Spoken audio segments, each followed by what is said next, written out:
ಟೀಕೆಗಳಿಗೆ ಕೆಲಸದ ಮೂಲಕ ಉತ್ತರಿಸುವೆ ಶಾಸಕ ಸುರೇಶ್. ರಾಜ್ಯ ಕಾಂಗ್ರೆಸ್ ಸರ್ಕಾರ ಗ್ಯಾರಂಟಿ ಯೋಜನೆಯಿಂದ ಕ್ಷೇತ್ರದ ಅಭಿವೃದ್ಧಿಗೆ ಸೂಕ್ತ ಅನುದಾನ ನೀಡುತ್ತಾ ಇಲ್ಲ. ಇಂತಹ ಸಂದರ್ಭದಲ್ಲಿ ಅವಿರತ ಶ್ರಮದಿಂದ ಕ್ಷೇತ್ರದ ಅಭಿವೃದ್ಧಿಗೆ ಈಗಾಗಲೇ ಸಾಕಷ್ಟು ಅನುದಾನ ತಂದಿರುವೆ. ಇದನ್ನು ಸಹಿಸಲಾಗದ ವಿಪಕ್ಷಗಳು ವಿನಾಕಾರಣ ಟೀಕೆಗಳನ್ನು ಮಾಡ್ತಾ ಇದ್ದು ಅಭಿವೃದ್ಧಿಯ ಮೂಲಕ ಉತ್ತರಿಸುವೆ ಎಂದು ಬೇಲೂರು ಕ್ಷೇತ್ರದ ಶಾಸಕ ಎಚ್ಕೆ ಸುರೇಶ್ ವಿಪಕ್ಷಗಳ ಟೀಕೆಗೆ ತಿರುಗೇಟು ನೀಡಿದರು.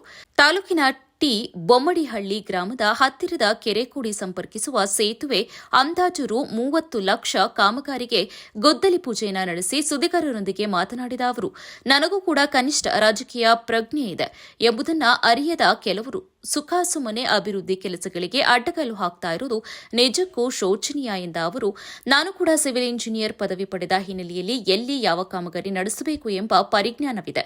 ಈ ಕಾರಣದಿಂದ ಕುಗ್ರಾಮಗಳನ್ನು ಹುಡುಕಿ ಅವುಗಳಿಗೆ ಸುಗಮ ಸಂಚಾರ ಕಲ್ಪಿಸುವ ನಿಟ್ಟಿನಲ್ಲಿ ನಮ್ಮ ಪ್ರಾಮಾಣಿಕ ಪ್ರಯತ್ನ ಮುಂದುವರಿತಾ ಇದೆ ಹೊರತು ಕ್ಷೇತ್ರದಲ್ಲಿ ಶಾಸಕನಾಗಿ ಕಾಲ ಕಳೆಯಲು ಬಂದಿಲ್ಲ. ಬೇಲೂರು ವಿಧಾನಸಭಾ ಕ್ಷೇತ್ರದ ಸರ್ವ ಜನತೆ ನನ್ನ ಮೇಲೆ ವಿಶ್ವಾಸವಿಟ್ಟು ಅಧಿಕಾರ ನೀಡಿದ್ದಾರೆ. ಎಂದಿಗೂ ದುರುಪಯೋಗ ಪಡೆದುಕೊಳ್ಳದೆ ಕ್ಷೇತ್ರದ ಸರ್ವತೋಮುಖ ಅಭಿವೃದ್ಧಿಗೆ ಕಂಕಣ ಬದ್ಧನಾಗಿರುವೆ. ಟೀಕೆ ಟಿಪ್ಪಣಿಗಳಿಗೆ ಮೌನವಾಗಿರುವುದು ನಮ್ಮ ದೌರ್ಬಲ್ಯವಲ್ಲ. ಟೀಕೆಗಳಿಗೆ ಕೆಲಸದ ಮೂಲಕ ಉತ್ತರಿಸುವುದು ನನ್ನ ಸ್ವಭಾವವಾಗಿದೆ ಎಂದರು.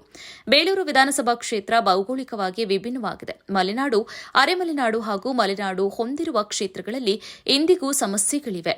ಇಲ್ಲಿನ ಸಮಸ್ಯೆಗಳನ್ನು ಎಳೆಯಾಗಿ ವಿಧಾನಸಭೆಯಲ್ಲಿ ಪ್ರಸ್ತಾಪಿಸಿ ಸಂಬಂಧಪಟ್ಟ ಸಚಿವರಿಗೆ ಖುದ್ದು ಮಾಹಿತಿ ನೀಡಿರುವೆ. ಆದರೂ ಕ್ಷೇತ್ರಕ್ಕೆ ಅನುದಾನ ನೀಡುವಲ್ಲಿ ರಾಜ್ಯ ಸರ್ಕಾರ ಮೀನಾಮೇಷ ಎಣಿಸ್ತಾ ಇದೆ ಎಂದು ಬೇಸರ ವ್ಯಕ್ತಪಡಿಸಿದ ಅವರು, ಮಲೆನಾಡು ಭಾಗದಲ್ಲಿ ಅತಿವೃಷ್ಟಿ ಮಳೆಯಿಂದ ಬಹುತೇಕ ಸೇತುವೆಗಳು ಸಂಪರ್ಕ ಕಡಿತದಿಂದ ಜನಜೀವನಕ್ಕೆ ಕಷ್ಟವಾಗಿದೆ.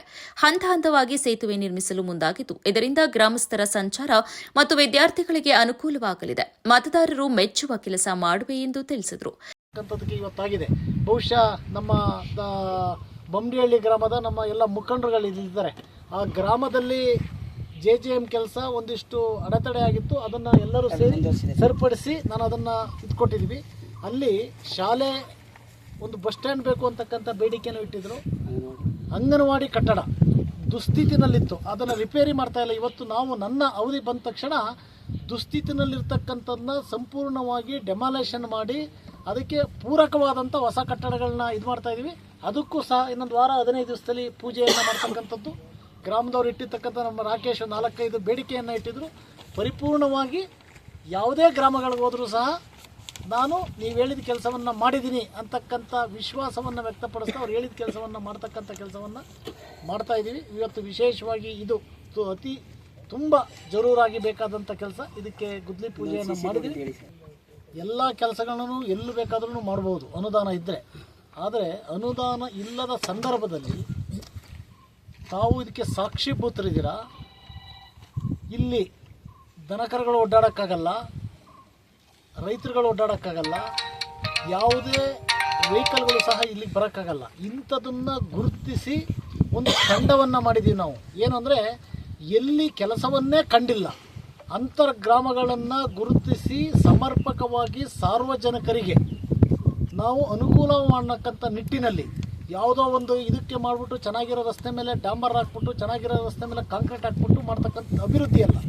ಅಭಿವೃದ್ಧಿ ಅಂದರೆ ಎಲ್ಲಿ ಡಾಕ್ಟರ್ ಬಾಬಾ ಸಾಹೇಬ್ ಅಂಬೇಡ್ಕರ್ ಅವರು ಸಂವಿಧಾನವನ್ನು ಬರೆದಿದ್ದಾರೆ, ಆ ಸಂವಿಧಾನಕ್ಕೆ ಪೂರಕವಾಗಿ ಯಾವ ಗ್ರಾಮಗಳು ಕುಗ್ರಾಮಗಳು ಅದಕ್ಕೆ ಅಭಿವೃದ್ಧಿಯನ್ನು ಕಂಡಿಲ್ಲ ಅಂಥ ಗ್ರಾಮಗಳನ್ನು ಹುಡುಕಿಸಿ ಆ ಗ್ರಾಮಗಳಿಗೆ ಕೆಲಸವನ್ನು ಮಾಡ್ತಕ್ಕಂಥದ್ದಕ್ಕೆ ನಾನು ಇಡೀ ಕ್ಷೇತ್ರದಲ್ಲಿ ಒಂದು ಪ್ರೈವೇಟ್ ಇದನ್ನು ಮಾಡಿದ್ದೀನಿ, ಒಂದು ತಂಡವನ್ನು ಮಾಡಿದ್ದೀನಿ. ಅದನ್ನು ಸರ್ವೆಯನ್ನು ಮಾಡಿ ಸಮರ್ಪಕವಾಗಿ ಸಾರ್ವಜನಿಕರಿಗೆ ಎಲ್ಲಿ ಕೆಲಸ ಮಾಡಿದರೆ ನಾವು ಸಾರ್ವಜನಿಕರಿಗೆ ಡಾಕ್ಟರ್ ಬಾಬಾ ಸಾಹೇಬ್ ಅವರು ಕೊಟ್ಟಿರ್ತಕ್ಕಂಥ ಸಂವಿಧಾನಕ್ಕೆ ನ್ಯಾಯವನ್ನು ಕೊಡ್ಬೋದು ಅಂತಕ್ಕಂಥದ್ದಕ್ಕೆ ಒಂದು ತಂಡವನ್ನು ಮಾಡಿ ಇದನ್ನು ನನಗೆ ಯಾರೂ ಬೇಡಿಕೆಯನ್ನು ಇಟ್ಟಿರಲಿಲ್ಲ.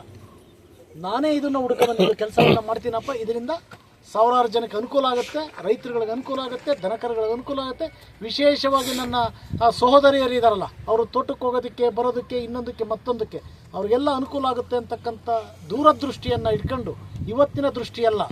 ಈ ಸಂದರ್ಭದಲ್ಲಿ ಕೌಗಿಲೆಮನೆ ಗ್ರಾಮ ಪಂಚಾಯಿತಿ ಮಾಜಿ ಅಧ್ಯಕ್ಷ ಸಂಗಪ್ಪ, ಮುಖಂಡರಾದ ಶೇಷಪ್ಪ, ತೆಂಡೇಕೆರೆ ರಮೇಶ್, ಸಂತೋಷ್, ರಘು, ಚನ್ನಕೇಶವ, ಹರೀಶ್, ಇಂಜಿನಿಯರ್ ದರ್ಶನ್, ಗ್ರಾಮ ಪಂಚಾಯಿತಿ ಅಭಿವೃದ್ಧಿ ಅಧಿಕಾರಿ ಚಿದಾನಂದ್ ಹಾಗೂ ಇನ್ನು ಮುಂತಾದವರು ಹಾಜರಿದ್ದರು.